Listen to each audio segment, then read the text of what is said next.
దేశవ్యాప్తంగా బీజేపీ నేత పర్వేజ్ సాహిబ్ సింగ్ పేరు మారుమోగిపోతోంది. న్యూఢిల్లీలో ఆప్ అధినేత మాజీ సీఎం కేజ్రీవాల్ను ఆయన ఓడించారు.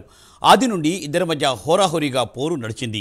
చివరకు 1200కు పైగా ఓట్ల తేడాతో కేజ్రీవాల్ను పర్వేజ్ ఓడించారు.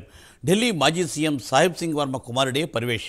దీంతో ఆయనకే ఢిల్లీ సీఎం పదవి వరిస్తుందన్న ప్రచారం జరుగుతోంది.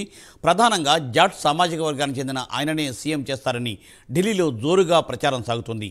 కొత్త ఢిల్లీ స్థానాన్ని బీజేపీ అధిష్టానం ప్రతిష్టాత్మకంగా తీసుకుంది. కేజ్రీవాల్పై పర్వేజ్ సాహిబ్ సింగ్ను ప్రయోగించి విజయం సాధించింది.